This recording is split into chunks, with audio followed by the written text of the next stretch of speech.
स्वागत है आप सबका मेरे चैनल बैकबेंचर्स मेंटर्स पे और मैं हूं आपका मेंटर आशुतोष झा। तो लास्ट टाइम हमने हमारी जो कल की वीडियो में बात करी थी, हमने पढ़ा था गॉस थ्योरम क्या होता है। गॉस थ्योरम का हमने डेरिवेशन देखा था और आज की वीडियो में हम देखेंगे उसके रिलेटेड कुछ इंपॉर्टेंट पॉइंट्स और न्यूमेरिकल, और वीडियो के अंत में हम बात करेंगे एप्लीकेशन ऑफ गॉस थ्योरम की। तो स्टार्ट करते हैं इंपॉर्टेंट पॉइंट्स के साथ। फाई क्या होता है? Phi is equals to close integration of E D S vector is equals to Q enclosed by epsilon naught. मतलब क्या है, जो फाई होता है यानी जो फ्लक्स है, ये फ्लक्स होता है क्लोज सरफेस की वजह से, इसलिए हम यूज़ करते हैं क्लोज इंटीग्रेशन, जहाँ पे ई फॉर इलेक्ट्रिक फील्ड है और डी हमारा एरिया वेक्टर है। नेक्स्ट पॉइंट है Q enclosed involve only that charge which enclose inside the surface. मतलब क्या है कि जो सरफेस होता है उस सरफेस के अंदर जो चार्ज आएगा सिर्फ उसे काउंट करेंगे, बाहर के चार्जेस को काउंट नहीं करेंगे इसमें। थर्ड पॉइंट है electric field is due to all the charges present inside the surface. मतलब क्या है, कल जब हम पढ़ रहे थे गॉस थ्योरम का डेरिवेशन, तो उसमें अगर हमने यहाँ पे कोई मान लो यहाँ +1 चार्ज लिखा है और बाहर -Q2 है, तो जो इलेक्ट्रिक फील्ड होगी वो इस +Q1 की वजह से होगी, Q2 उसको अफेक्ट नहीं करेगा। तो यहाँ पे जो इलेक्ट्रिक फील्ड होगी वो आउटवर्ड होगी, यानी कि बाहर जाती हुई, क्योंकि इलेक्ट्रिक फील्ड जो होता है वो हमेशा पॉजिटिव चार्ज से बाहर की तरफ निकलता है। थर्ड हो गया। फोर्थ पॉइंट क्या है?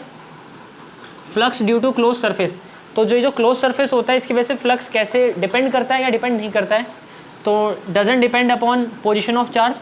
तो इस सरफेस के अंदर चार्ज कहाँ पे रखा है, इससे फ्लक्स पे कोई इफेक्ट नहीं आता, तो ये उस पर डिपेंड नहीं करता। सेकेंड है doesn't depend upon shape of Gaussian surface. तो गॉस थ्योरम जिस सरफेस पे अप्लाई होता है उस सरफेस को बोलते हैं गॉसियन सरफेस, और उस सरफेस का क्या शेप है, क्या साइज़ है, उस पर फ्लक्स डिपेंड नहीं करता।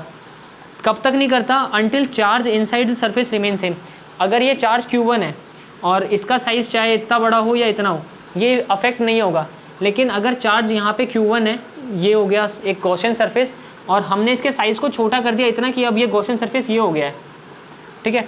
तो ये चार्ज इससे बाहर हो गया, तो अब ये इस पर डिपेंड करेगा। तो यहाँ पे क्या होगा, हमारा फ्लक्स चेंज हो जाएगा। तो यहाँ पे क्या लिखा हुआ है? Doesn't depend upon size of Gaussian surface until charge inside the surface remain same. जब तक इस सरफेस के अंदर चार्ज सेम है, फ्लक्स पे कोई इफेक्ट नहीं आएगा। तो अब इस पर मैं क्वेश्चन देख लेते हैं। Find flux through the cube if charge theta is located at, body के सेंटर पे है, फेस पे, कॉर्नर पे और एज पे। तो जो चार्ज है वो हमारे एक क्यूब में है, क्यूब के या तो सेंटर पे है, फेस पे है, कॉर्नर पे या एज पे है, तो फ्लक्स बताना है, ठीक है।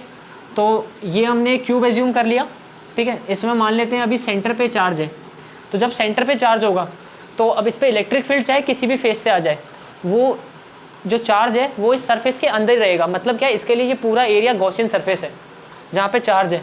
तो यहाँ पे क्या हो जाएगा, Q अपॉन में एप्सिलॉन नॉट, क्योंकि चार्ज इस पूरे सरफेस के अंदर है। अगर हम बात करें फेस की, तो अगर चार्ज किसी पर्टिकुलर फेस पे आ जाए तो वो एक तो वो खुद के उस फेस को कवर करेगा, और उसके अलावा जो उससे जस्ट पीछे एक फेस है वो उसको कवर करेगा। मतलब इसमें 2 फेस काउंट हो रहे हैं। तो यहाँ पे क्या हो जाएगा, Q अपॉन में 2 एप्सिलॉन नॉट। नेक्स्ट हम बात करते हैं कॉर्नर की। तो कॉर्नर क्या हो गए, एक क्यूब में 1 2 3 4 5 6 7 8 टोटल 8 कॉर्नर्स हैं, है ना। तो ये चाहे किसी भी जगह पे रखा हो, एक्चुअली में ये इस पूरे क्यूब के हर एक कॉर्नर को कवर कर लेगा। अगर वो यहाँ पे भी रखा है तो वो क्यूब के पार्ट पे ही, तो इसलिए हो जाएगा ये Q अपॉन 8 एप्सिलॉन नॉट, ठीक है। नेक्स्ट हम बात करते हैं फाई एज की। तो एजेस क्या होते हैं? ये हमारा एज है। तो अगर जो चार्ज है वो अगर किसी एज पे रखा हुआ है तो इट मीन वो एक फेस पे है, ठीक है। तो वो एक बार में अगर इस एज पे है, तो अगर इलेक्ट्रिक फील्ड मान लो पास हो रही है, तो पास होने पे वो सिर्फ एक फेस को ही कवर करेगी, सिर्फ एक फेस को। अगर वो इस वाले पे है, इस वाले एज पे है, तो वो सिर्फ इस वाले फेस को कवर करेगी जो नीचे है। तो एक फेस में 4 एज होते हैं, तो इसलिए Q0 अपॉन में 4 एप्सिलॉन नॉट। तो इस क्वेश्चन में सिर्फ इतना ही है। आगे हम देखते हैं एप्लीकेशन ऑफ गॉस थ्योरम। आगे हम बात करते हैं एप्लीकेशन ऑफ गॉस थ्योरम। तो हम टोटल 6 एप्लीकेशन पढ़ने वाले हैं गॉस थ्योरम की। पहले क्या है, electric field due to infinite linear charge, कि जो लीनियर चार्ज होती है इनफाइनाइट, उस पर इलेक्ट्रिक फील्ड कैसे निकालते हैं। Next conducting sphere. थर्ड हम पढ़ेंगे नॉन कंडक्टिंग स्फीयर। फोर्थ होगा thin charge conducting sheet. Fourth हम पढ़ेंगे infinite thick charge conducting sheet. और फिफ्थ होगा 2 पैरेलल चार्ज शीट। तो ये जो टॉपिक है हमारा ये इंपॉर्टेंट है, और बोर्ड में इन 6 में से किसी एक पे क्वेश्चन आना फिक्स है। इन 6 में से कोई एक टॉपिक श्योर आएगा ही आएगा। तो इन सब पे जो अगली आने वाली वीडियोज़ हैं उनमें मैं इन सब के बारे में पूरी डेरिवेशन बताऊँगा, क्वेश्चंस बताऊँगा और सारे इंपॉर्टेंट पॉइंट्स भी बताऊँगा।